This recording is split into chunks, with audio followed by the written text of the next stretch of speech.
Welcome to Mershman Seeds Cup of Joe. On this episode, there's a lot to cover this week with the latest press releases. Fungicide application is at peak time for corn and soybeans. We get down to brass tacks and break down the hearsay in the field when talking about Dicamba off-target movement. Hear why the label for Dicamba has a high probability to be pulled and how you can be prepared. How important is seed treatment on wheat? We share some germination numbers to show the comparison between treated and untreated wheat. Hi, this is Joe Mershman. Welcome to Mershman Seeds Cup of Joe, episode number 51, season 3. Today we have Turk and Ben and a lot of topics to talk about today. A lot of things going on in the field, and farmers are probably got some questions. So Ben, I'm going to let you start it. Yep. So one of the biggest questions, the most questions that I've gotten this week is about fungicide applications. And we are in that prime time for fungicide. There's a lot of soybean fields that are in R3. That's the absolute sweet spot for application. Corn is in that, getting close to that brown silk timing for the early May planted, and early May, late April planted corn is also in that sweet spot when it comes to timing on fungicides. And when customers call and ask, I'm thinking about a couple different things. You know, how's that stand look? You know, because we really want that fungicide on the best acre out there. If we have lots of holes out in the field, whether it be a corn or a soybean field, if we have lots of wet spots, you know, let's put that money with the fungicide. Let's put it towards the best of the best acre. I'm probably not going to put it on the acre that has been severely drowned out throughout the year, and it might recover, but it's probably lost its top end yield potential. We're going to be applying the best bang for the buck is going to be the acres that haven't seen as much stress, I think. So I think fungicides are a really important gig with the amount of rainfall that we've seen this year in southeast Iowa. I think it's going to be a big payoff, and there's some other stressors too. We talk about the strobilurin style of chemistry, lowering ethylene levels, which happens when plants come into heat and drought stress. So fungicides for me is almost a no-brainer when it comes to the crop prices and the levels that we've seen this year. Good. I think I agree with you, Ben. I think it's a good investment, and we've had enough stress this year from various ways, and this would be the year to try it and see how it works. And the disease is present. I mean, I've been out in cornfields. The gray leaf spot is starting to set in. The northern corn leaf blight is starting to set in. I've heard reports from our southern sales reps that southern rust, we're having another bad year for southern rust. That will eventually move our direction. I've seen pictures from Iowa State of tar spot is back again this year. So the disease is present. The majority of our growing area has been catching some rains, so the disease is working its way from the bottom to the top. Now's the time to pull the trigger if you haven't already. There's been lots of airplanes, but now's the time to pull the trigger when it comes to maintaining the high-end yield output. Well, let's talk about the other topic that's very timely right now, and in certain areas in our marketing area, we're seeing off-target movement of Dicamba. Now, we clearly understand it as Dicamba, but some of our competitors are saying other things. Let's kind of break that down and talk about those things that we're hearing. I know this is a very emotional issue right now for farmers and for seed companies and seed company reps. I know even the university folks are kind of in this quagmire of answering questions.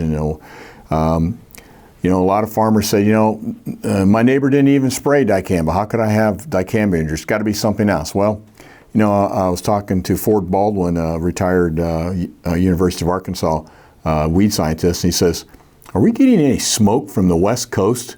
And he goes, things can drift a long way, and temperature inversions have been really prevalent. In fact, here's a picture of one that I took out the windshield of the pickup the other morning, where a temperature inversion is when the ground is warmer than the air above, and basically you get that kind of that fog. And we had a lot of weather conditions this year that favored temperature inversions that allowed this Dicamba, as it volatilized, just to drift literally for miles.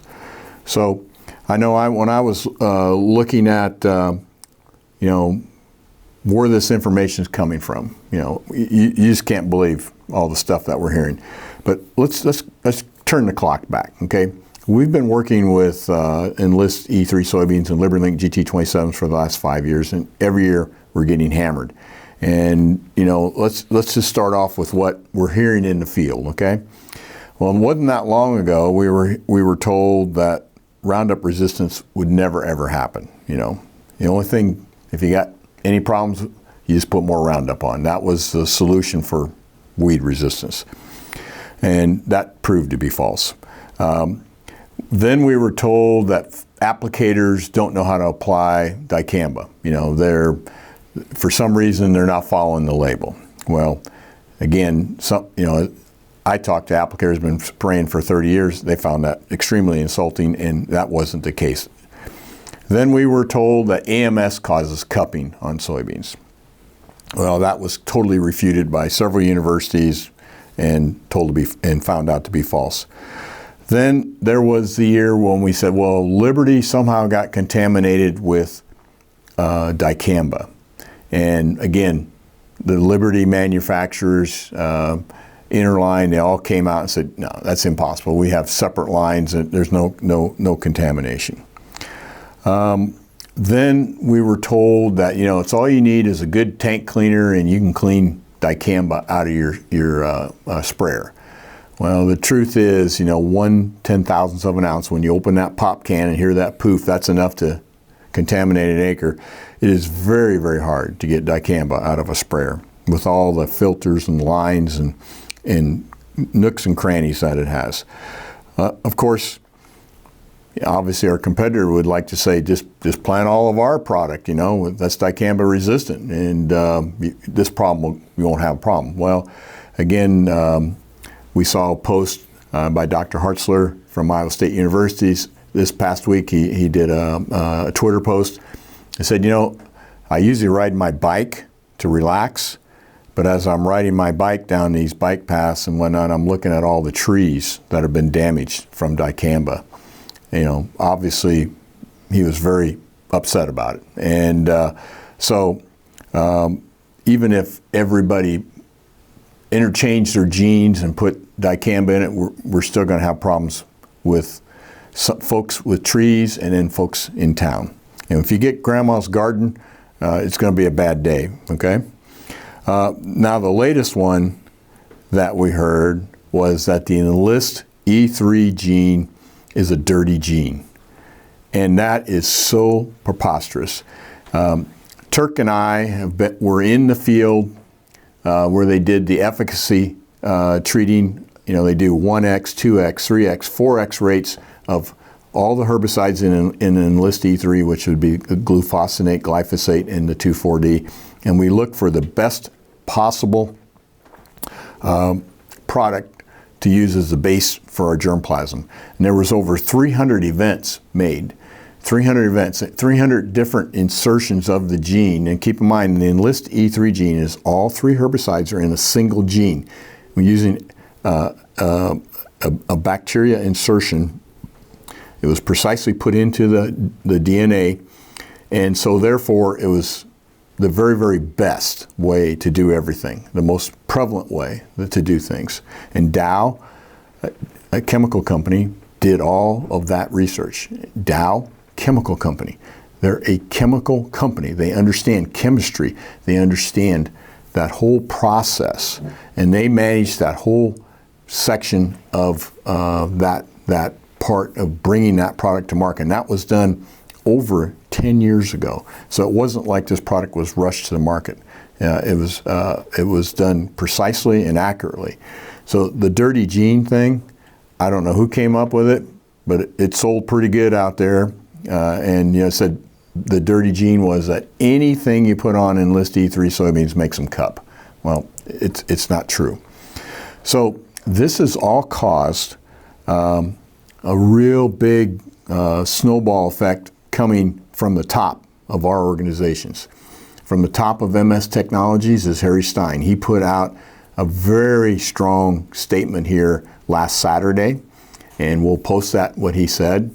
In fact, one of the news agencies clarified it as Harry Stein takes the glove off to answer these questions. Corteva has come out we of course keep in mind that Dow and DuPont went together to make Corteva, so they are our partners in MS Tech on Enlist E3. They came out and refuted very strongly the speculation about AMS, Group 15 herbicides, carryover certain herbicides, heat and drought stress, and the expression of the weak gene. So I think what we want to tell our folks that are listening and watching today is that the information that's coming about Enlist E3 is coming from the top. It's coming from the top. It's not coming from ag talk, where farmers are speculating or people are speculating. It's not coming from field people that are speculating. It's coming from factual information from the top. I have not seen anything from the top from these other organizations saying, no, it is a weak gene, here's our data. It is AMS, here's our data. And we're not seeing that. So we want to caution farmers, when you get information, take it in from both sides and draw your own conclusion. So we're going to tell you today that this is, to put it in a farmer's perspective, it's hogwash. Okay, it's just unbelievable the disinformation that's being spread about Enlist E3. So it's a great product. It was done properly. It's done with some of the best technology that exists, and it was done very carefully. And so anyhow, that's me getting on my soapbox and talking about it. And I want to throw it back to Turk and Ben and have you add in some of the things that you want to say about it too. One of the Corteva agronomists that was at the meeting, we had a meeting in northern Iowa about a bunch of concerned farmers, first-time Enlist users, had never heard the story about what you just talked about, Joe. And so we had that meeting and had a lot of farmers there, and Iowa State was there, talked about the weather and what causes the dicamba to move across the countryside miles and miles. And he did a very good job of laying out the conditions that it took to do that.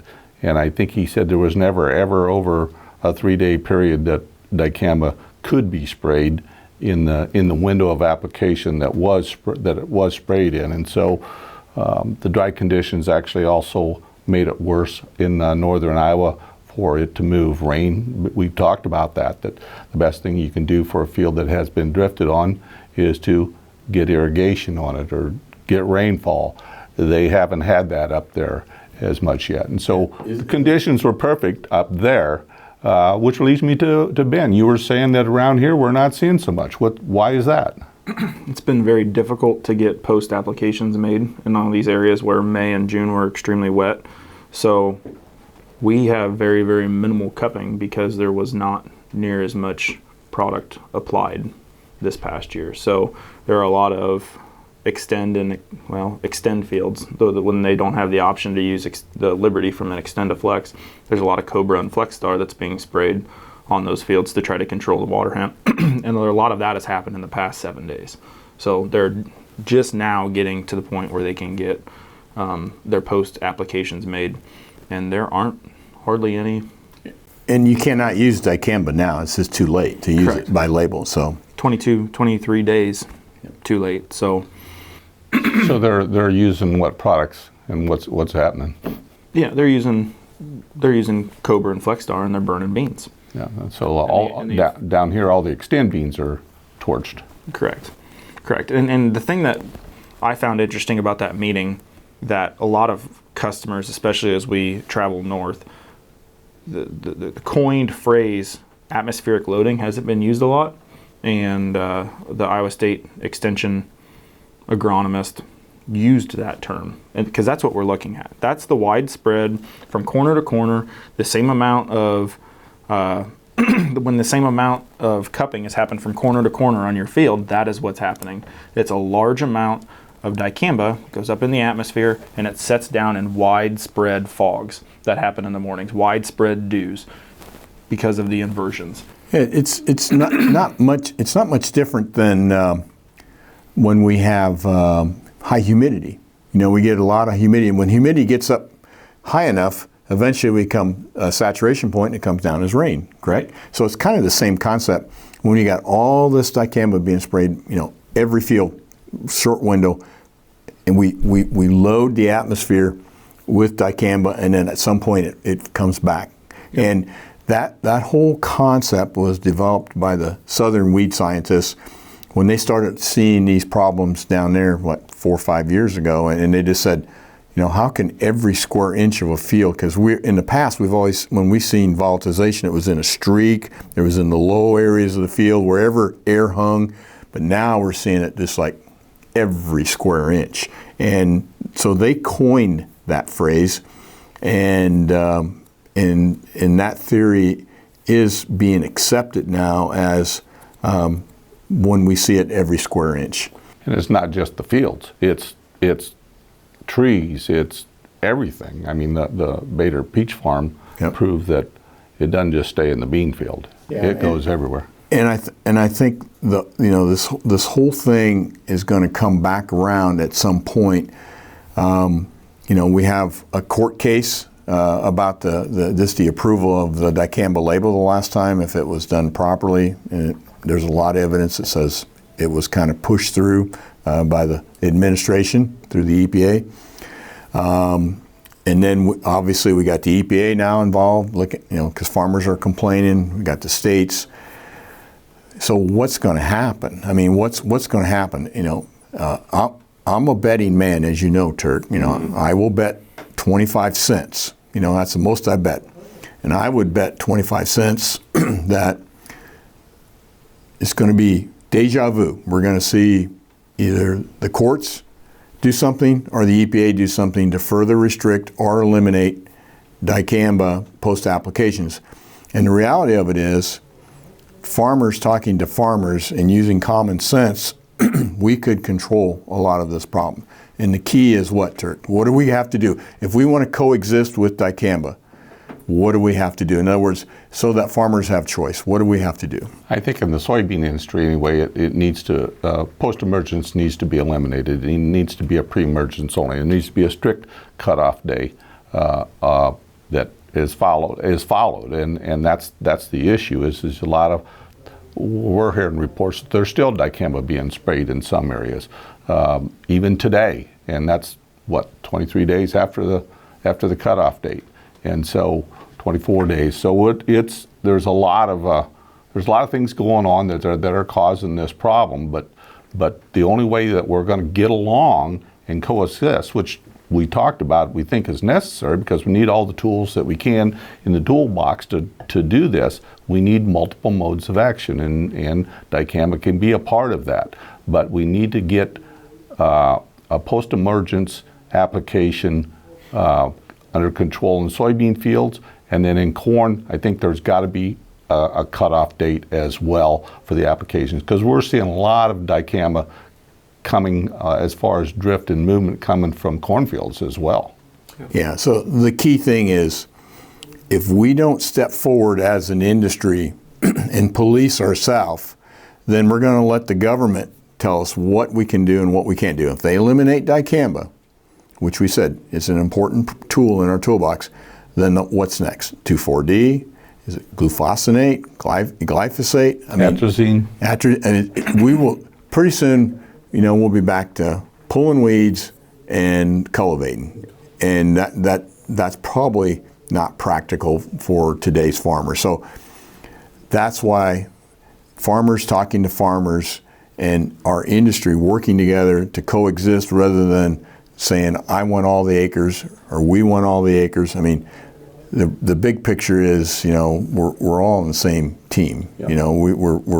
We're trying to raise a crop to feed our families and our country and export and make a living. We're just trying to make a living. So how can we do this? And I agree with you, Turk. We need to have that cutoff date much earlier, so that we're not damaging these soybeans at the critical time when they're flowering and putting pods on. And all the environment as well. I mean, it's not just our crop that we have to be concerned about. I mean, we're losing trees, species of trees, because of this, the ones that are ultra sensitive to dicamba, and there are many of them. Well, the oak tree and the sycamore tree in particular, and the folks that are kind of know what's going on here, they're looking at some of these trees dying, and the city folks don't know exactly what's going on, but if they found out what the real cause was, there would be a huge uproar, I'm telling you. So I had a customer telling me this week that the dogwood tree in the yard, the one that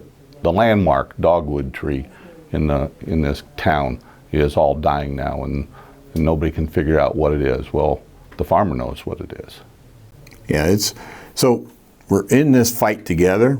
Instead of fighting each other, we need to work together, and that's going to be the key. If we can, I can tell you, MS Technology, Immersion Seeds, we'll compete head to head with the other technology, no problem. I mean, because we believe we got a good technology. That brings us to another point, and I'm going to show these pictures. This was taken up in Minnesota, and this is the data that you're going to potentially see this fall, and that's where, again, our competitor is going to take some of our enlist soybeans and put them into a dicamba type plot, and of course they no doubt used the Roundup Liberty chemical program to make it as fair as possible, which we understand that would be fair. But if we got off-target movement, look out. Now this picture illustrates very clearly they didn't get the planter completely cleaned out, which there's always a little bit that hangs down in those units. So the first little bit is extend soybeans, and then we go into the enlist soybeans. And of course, the off-target movement came from somewhere, who knows, cornfield, soybean field. Again, that's the hard part about this whole thing. You can see that this will probably go into their database, potentially, I don't know, but I'm guessing it will. And then next fall they'll say, oh, look how bad the enlist soybeans are. Well, again, maybe peruse some of these plots right now and see for yourself if there was off-target movement and how much damage was done, and take the data with a grain of salt. I know that Harry Stein does over 1 million plots a year, replicated research plots, and they get hammered every year. In fact, we're noticing that some of the soybeans, the newer ones that we're coming out with, actually, we can see that we're actually selecting for dicamba tolerance indirectly. Yeah. And that bothers me because, we're supposed to be selecting for yield. And so we're selecting for soybeans that are becoming more dicamba. If they get every square inch of that plot gets damaged, then the ones that have a little bit more tolerance, they'll never have resistance, are coming up to the top. So this is a big industry problem, and the government's either going to regulate it or we got to get out in front of it ourselves. And I hope the companies that are manufacturing herbicides and traits, they start talking, and start thinking about the farmer and what it's doing to them. Because I tell you what, we were up there this week, and when you talk to farmers, they're looking at the markets, then they're looking at their field, and they're seeing how much damage is done. It hurts. I mean, they said, what kind of yield can I expect? Now, Ben, should we talk a little bit about that? About, our theory on that? I mean, if you get one hit and it's in the reproductive stage, what we've seen, if you get 2 hits or 3 hits, what happens? So most of the time when we see that, well, we've kind of talked about it on Cup of Joe before, but most of the time when we see that light dose where it may only affect 1 or 2 nodes, you can see it in the plant. So we were out there and I was showing the farmer how I look at that soybean plant. But if you take the bottom branches off, or the auxiliary nodes off of that plant, and you look at the main growing stem in the center, you can go through and count each one of your nodes as it goes up through the plant. So if we get a light hit, most of the time it's only on 2 nodes. It'll grow out of the dicamba in 2 nodes. Fairly quickly. Fairly quickly, if you get from atmospheric loading. If you get 2 hits, you're going to continue to see it happen. If you get 3 hits, you're going to see cupping from the bottom almost to the top of that plant. 1 hit, probably cosmetic.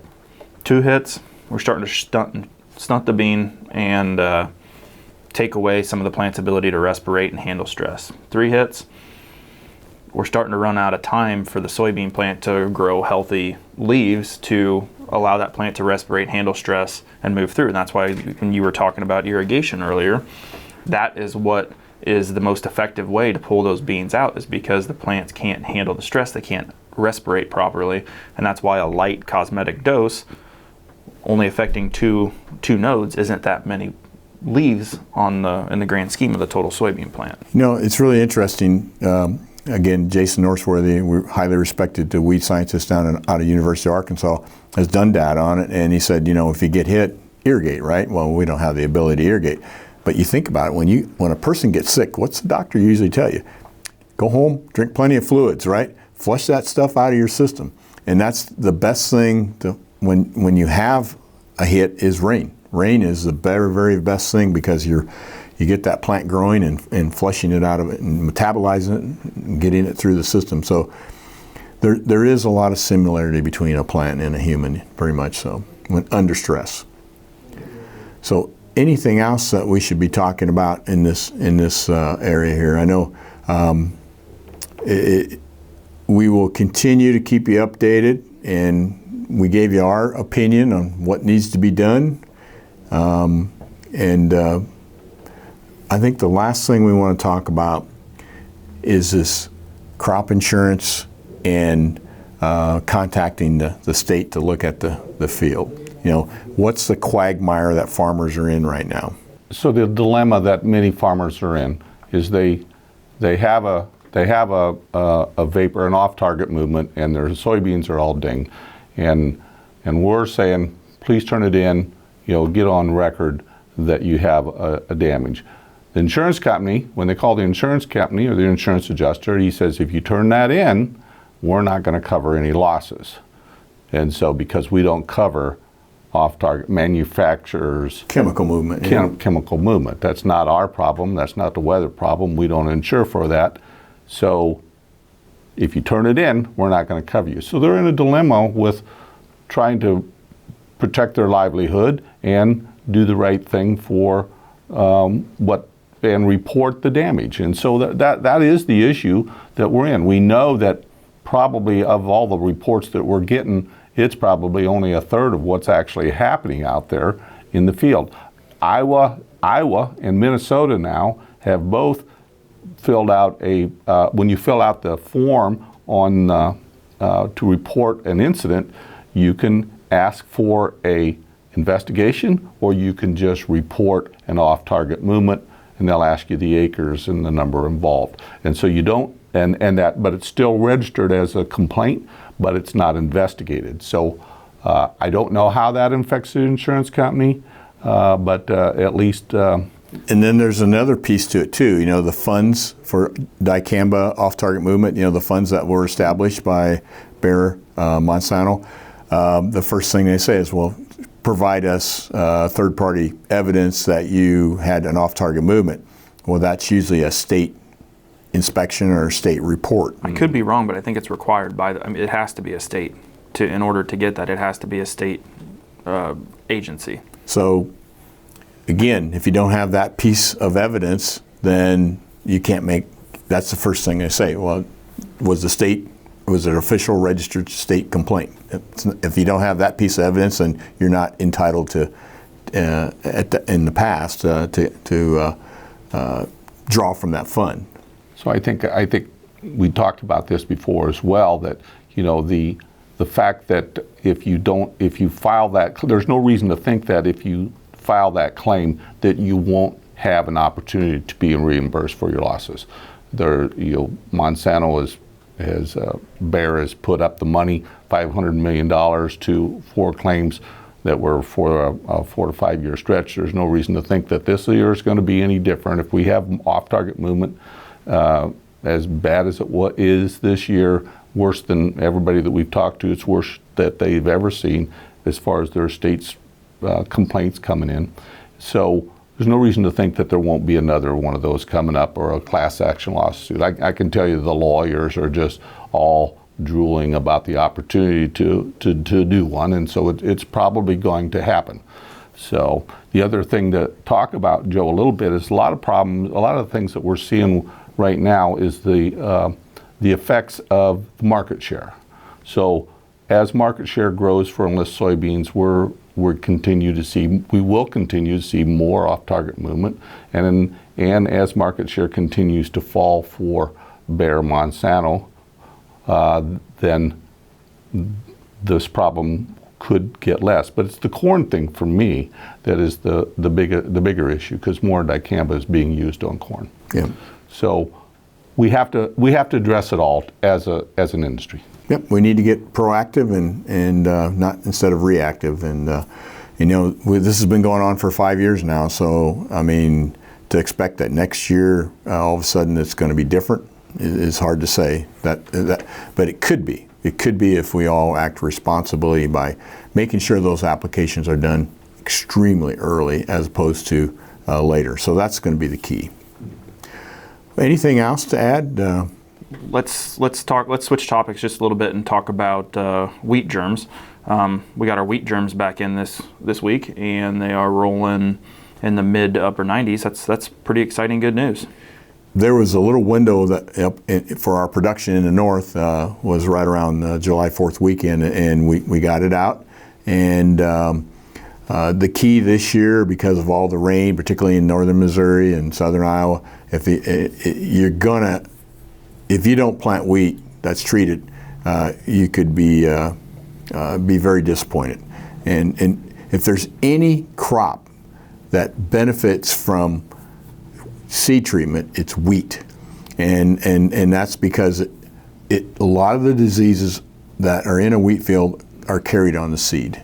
And when you put a seed treatment on wheat, and particularly one that has the ability to basically sterilize that seed coat, that stops the cycle. Particularly loose smut, for example, that can be a real problem in years when you have a lot of water and a lot of wet.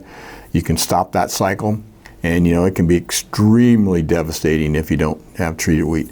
The other thing, advantage of treated wheat is the insecticide piece of it is very critical to preventing Hessian fly, which most farmers don't even know what a Hessian fly looks like, but the bottom line is the larvae bore right up the stem, just like the corn bore in a corn plant, and those eggs are laid in the fall. And those larvae hatch, and they get inside the wheat plant over winter, and by using an insecticide, you kill them. So the best looking wheat fields are the ones where the Hessian fly mom likes to lay their eggs on. So that's another thing. And then you also have aphids and mites that like to spread barley yellow dwarf mosaic virus, and that's a really bad disease. That's when your wheat will just be stunted and yellow and look like nitrogen deficiency, but it's barley yellow dwarf mosaic virus. So, and those aphids and mites feeding on the wheat in the fall. So, and again, with wheat, the critical thing is to get it planted on time, just like corn.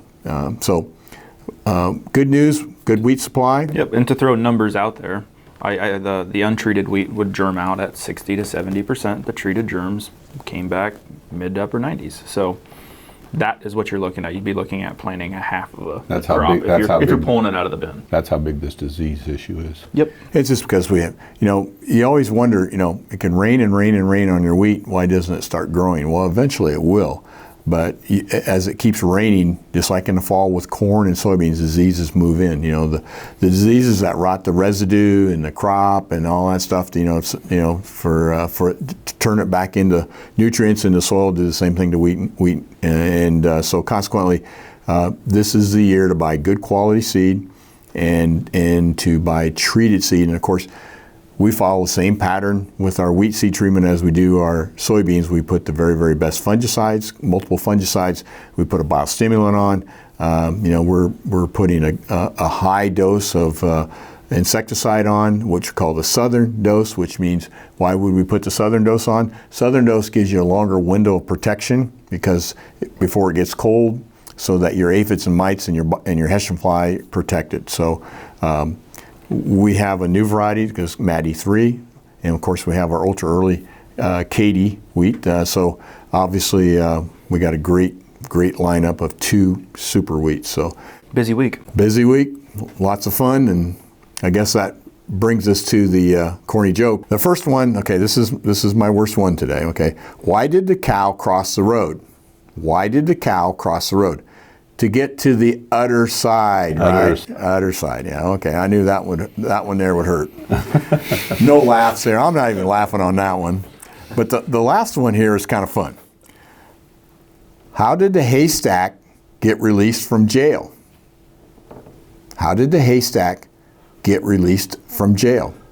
It made bail. It made bail. That one there, your alfalfa folks, and hey guys, you need to get one in here once in a while too. So, as always, thank you for your business. We hope that you and your family are healthy and safe. We'll see you next week, and don't forget, not only can you watch us on YouTube, but you can also listen to us on a podcast. So, if you're driving down the road, you can check out Mershman Seeds Cup of Joe. Thanks a lot. Take care.